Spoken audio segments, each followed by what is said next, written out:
Yo, what's up, man? You tired of having that bullshit template? You tired of your vocals coming out whack because you don't know how to set up your stuff? Don't even trip, bro. Got you.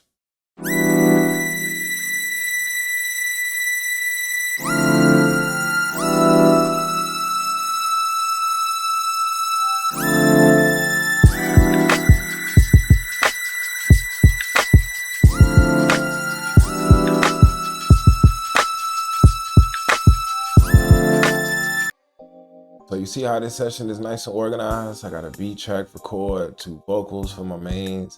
I got ad-lib tracks. I got a vocal bus, ad-lib bus, master, and a click track. It's easy, bro. Let me show you how. So we're gonna start off here, go up to new. We're gonna name this just blank temp tutorial. Cool, simple, easy. Just right here, just make sure the file management system in Pro Tools is super like they don't play any games. Like you have to name your stuff, what you're gonna name it, save it where you're gonna save it, keep it there. We'll do save as sessions another time, but always, whatever you're gonna name it, keep file management in Pro Tools is critical. That's all I can say, man. So we're just gonna name this one blank temp tutorial for the sake of this video. We're gonna do WAV file, 24-bit depth. Don't even worry about doing 32-bit float. I know some studios have the converters in their interface that can do 32-bit float. If you're on the budget side, don't even worry about it.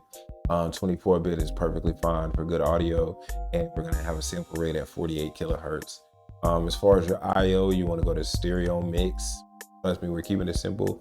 I'm mostly talking to the budget-friendly guys, so that's you. This video was made for you, man. So stereo mix, we're gonna keep it that way. Interleaved, I'll talk about it in another video, but just for now, for the sake of this video, we're gonna check interleaved. We're just gonna leave it that way. You can set it up here to where the prompt for a location every time you create a new session, if that's something that you want to do. If you work with people who bring in their own hard drive to the studio, that's one of the cases you could use that. But for now, I'm just gonna leave it in the location that it's in under tutorials for me, and boom, create. And yeah, we're gonna use that because we're gonna come back to that. So here we are in Pro Tools. We have a blank session. The only thing here is a click track. So what I want to do first, we're gonna go up here to track, go to new, and we're just gonna set all our tracks up in this window. It's way easier than going one by one. So to start it off, we're gonna do one stereo audio track and samples. Right here you have the option of samples and ticks. Just leave it as samples for now. That's for audio.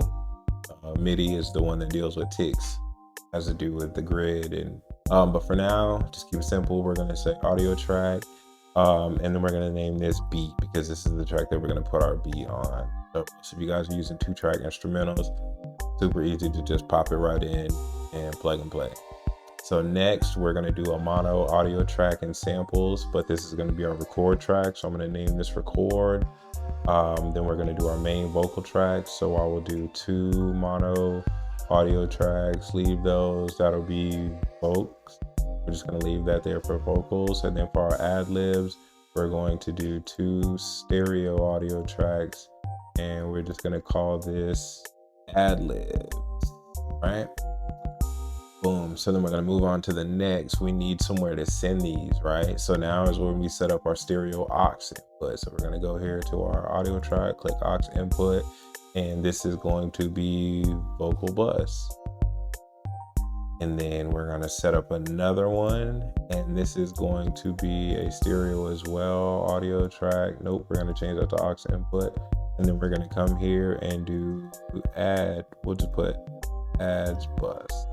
Right, and then after that, we're going to set up our master fader. So 1 stereo master fader, keep it in samples. You can leave it as master. We'll get into mix buses in another video, but this is just gonna get you started right now, and that's what you need. So after we have everything set up, let me just double check, make sure I set everything up correctly, and hit create. And now, boom, here you see you have a full session ready to go. I'm just gonna take my click track, drop it to the bottom here. We're gonna go through and color code these so we kind of know what's going on. So I'm gonna click beat panel. I'm just gonna bring my color palette up so I can see it. We'll do light blue for the beat. That's usually what I use in the studio, to be honest. For record track, we're gonna click on the pane here, and it's gonna go red for record, so that way we know it's hot. Our vocals, we're just gonna leave. We can leave those dark blue, and our buses can stay dark green, cool. Our click track, we're actually gonna hide and make inactive now that we have it. And there you got it, guys. You got a basic recording template. So before we get out of here, I'm gonna show you guys how to route this. So we're gonna start up here with our beat. You don't need an input on your beat track. It's your main output. That should be set up. If not, just go up here to the setup window, go to IO, and whatever this is right here, you'll just click that, and you will normally see the speaker icon right here will pop up. If it does not, then just go to monitor path and then just click your monitor path and then hit OK. But mine's set up, so I don't need to do that right now. So right here, we're gonna leave our input as input 1 because that's where our microphone's plugged into in my interface. We're gonna move on from there. You can keep that output as the main output. That's totally fine. You don't need an input unless you are capable of recording onto these tracks, but just keep a record track, like a cut track, to where I can just take my vocals from here, drag them, and keep moving. I learned that from Cruz. Shout out Cruz. Cruz is a sound god. If Cruz said it, it's Bible, it's word. So yeah, we're just gonna keep going. So we're gonna go no input here. I can click it, moving too damn fast. Ad lib, same thing, no input, no input. Now this is the tricky part. So what you want to do is you want to go to your output on your main vocals, and we're going to go to track. So we created an auxiliary track for that, and that's the vocal bus. So once you selected and track in the first one, once you go here to Vox 2, you can go to bus now, and as you can see, it's lit up down here. So it'll also be in the track menu, but it's easy to just go to the bus as well. So now they're routed. Both of these are routed to the vocal bus here. And then for your ad libs, you're gonna do the same thing. You're gonna go to track and then go to ads bus. And then here we go, bus, ads bus. Now the output of these are going to these. So there will be no audio technically playing from this track, even though there's audio here, the sound is gonna be coming from these two tracks now. So that way you can do whatever you wanna do. You can add your EQs, you can add your compression, and then boom, you got it. Everything's routed correctly. You can just click your record here and you're ready to go. And you can record in normal mode. I usually use Quick Punch. Quick Punch is just super easy. Just keep rolling. A lot of artists, especially in rap music, like to punch in music, so that just makes it super easy to keep your workflow up, man. Trust me, being a speed demon in this thing. If y'all want to be on demon time, be a speed demon in the studio. Trust me, you'll get more work.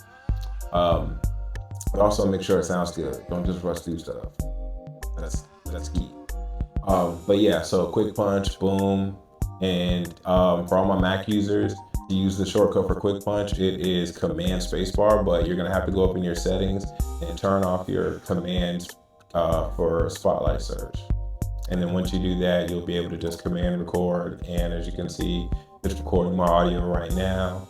And just for demonstration purposes, I would just take this audio down. Oh, Command Z or Control Z on Windows. And then yeah, my beat would be up here in this track, up in the top, and I would just keep recording, and then I would boom command and pick up from here. And if I wanted to do that, cool. There's my punch in. I can boom now take over this crossing audio and just drag this down to the second track. Or if you want to just record straight and do one track and do one whole take, you can do that as well. And you would just do the same thing. You would just drag your clip from your whole take would be here. You would just drag it down to your vocals. And now as you can see, the vocals are playing here and they're also playing in my audio right now. EQ. So that's just a simple tutorial, guys. Hope that works for you guys. Have more videos coming soon. But if you have any questions, hit me on Instagram, official Cheddar Chaz. Chaz, you so crazy on YouTube, TikTok, official Cheddar Chaz. More content coming soon. So, you know, blah, or whatever those YouTube guys say. I don't know. Subscribe.